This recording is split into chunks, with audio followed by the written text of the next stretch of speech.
The whole market, 3 trillion. That's nothing. I know it sounds like a big number. Nothing. It's nothing. You compare it to real estate or even gold, nothing. And so that's why there's an opportunity here. You know, you don't have to be a crypto cowboy. You have to think methodically. If there's real economic value, you position yourself now, and I suggest here's how you do it.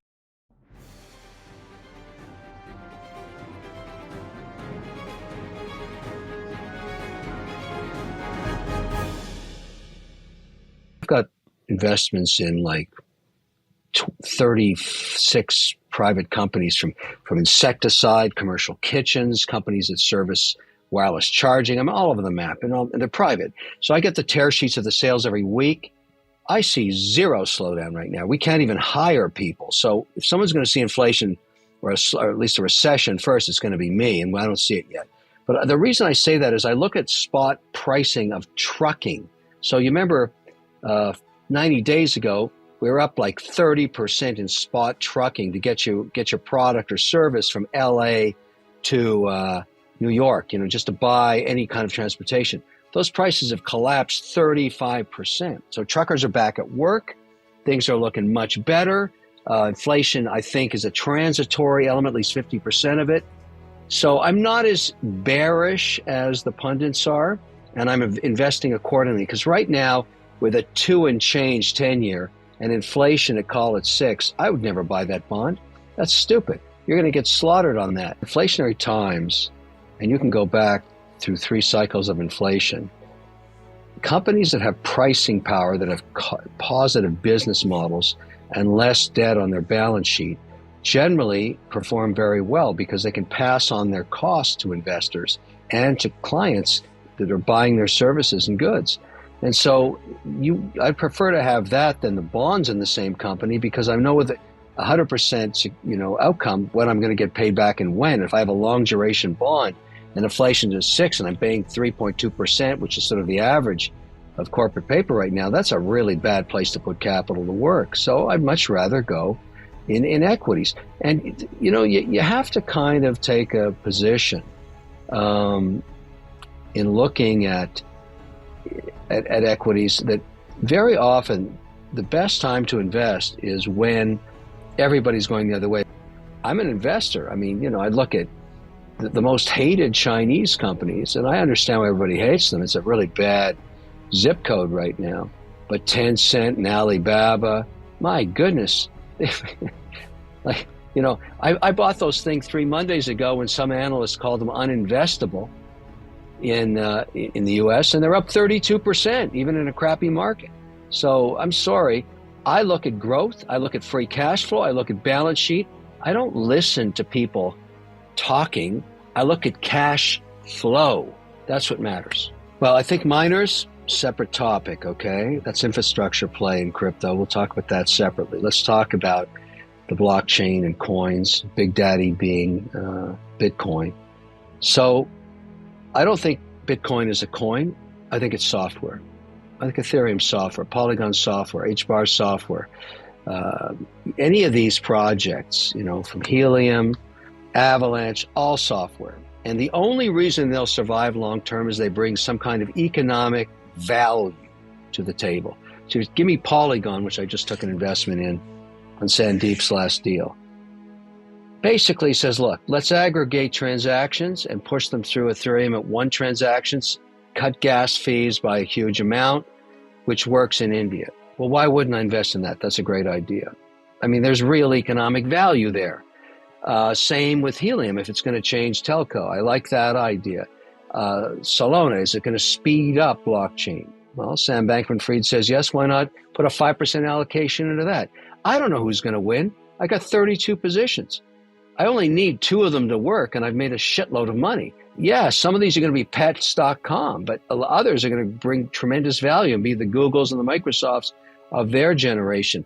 The whole idea that crypto is worthless, that's stupid. It's here to stay. Why wouldn't stablecoin be a long-term great payment system for everybody? If I'm using it now and I have to, push back on people saying, well, I can't do that. I said, well, then I can't come and speak. You pay me USDC or give me another stablecoin. I don't care which one. That way I can just put it through my account and pay everybody. And in 2 seconds. So that's why I know that's going to stay. Plus, you've got bills coming from senators and yada, yada, yada, yada. Look, there's value in these protocols. They're just software. We're nowhere in the adoption. The truth is that there's no foreign sovereign funds. There's no institutional capital. We're nowhere. We're nowhere. We're nothing. I mean, everybody's excited about Bitcoin. The fact is, sovereign funds globally, which have most of the capital and pension plans, U.S. stateside, zero, nothing. So for all the excitement, we got a long way to go, and they're never going to invest in it until we get policy and we get regulated. Bitcoin itself is not $1 trillion. That's nothing. It's nothing in the constants of financial assets. The whole market, $3 trillion. That's nothing. I know it sounds like a big number. Nothing. It's nothing. You compare it to real estate or even gold, nothing. And so that's why there's an opportunity here. You don't have to be a crypto cowboy. You have to think methodically. If there's real economic value, you position yourself now, and I suggest here's how you do it. I make the assumption, I could be wrong, but in the next 12 years, crypto will be the 12th sector of the S&P. There's 11 sectors. If you look at how a sovereign fund or pension plan manages capital, let's say they have $100 billion. That's the world I work in. They allocate up to 20% in any one sector and up to 5% in any one name. So if you're really bullish, like I am on crypto, you put 20% of the operating company's capital into crypto and no more than 5% into any one coin, token, blockchain, or level 2, whatever you want to call it. And that's what I've done. I got 32 positions. I got 20% of the capital tied up. It's volatile as hell, but I'm okay with it because I make the assumption at some point all of this policy that's being proposed will be adopted, and then Katie bar the doors. Then we'll have a real asset. We'll have, I know it's really trite to say, oh, Bitcoin's less than $1 trillion. $1 trillion is dog shit in the institutional world. It's nothing. I can't wait to screw over FX traders. And the only way we're going to do that is with the blockchain, with a full, transparent audit of every transaction. And so I don't care which stable coin it is. We need to get that done to stop getting screwed by this incredible inefficiency in the currency market. And that's just one use case. That's only one use case. Multi-trillion-dollar monthly market that could be huge change by crypto. So that's why I'm a believer in it. That's why it will definitely be the 12th sector, if not the largest sector.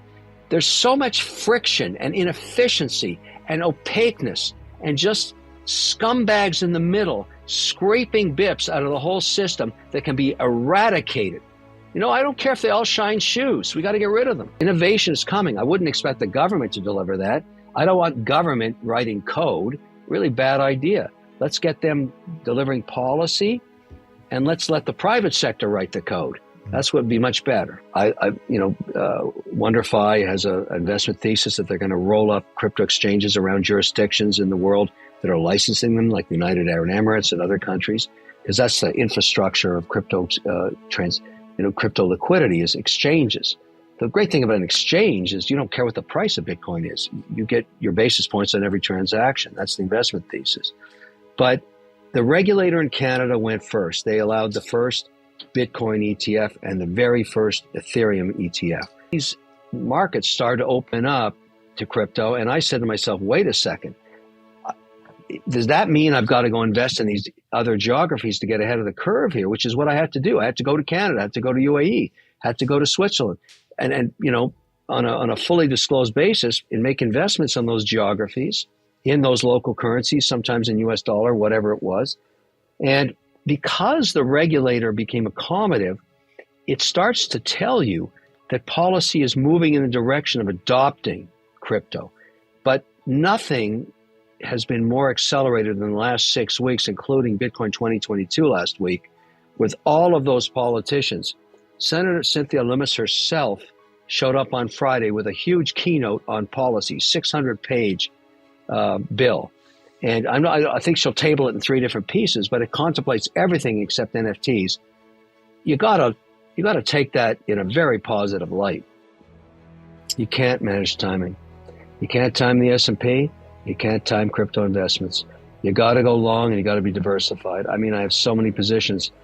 I don't know what's going to work, and you can't know You either believe in the metric and the protocol of productivity around financial services, you don't. I'm a believer.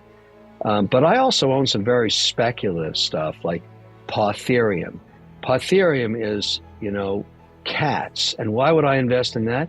Because I'm big in cat DNA development, and Pautherium gives back to shelters for animals. I mean, that's like, where's that going? Who knows? But I own a bunch of it because I want to be supportive of animal shelters. It's a way I can do it on a very democratized way. But that's not exactly economic, productivity enhancement. That's just a cause and a movement, which also can be accommodated by tokens and coins. And then I'm very big in watch collecting. We talked about that earlier. So I'm on a very big protocol to write the white paper for watch NFTs for authentication and insurance. Not even trading the NFTs, just providing authentication so you can insure the portion of your watch portfolio that you're wearing and the rest that are in a safe, you don't have to insure. You can do that with an NFT. In the watch industry, the secondary market is 12x the primary market. It's billions. You need an NFT for that. So all of these are protocols that I'm invested in because I live them daily.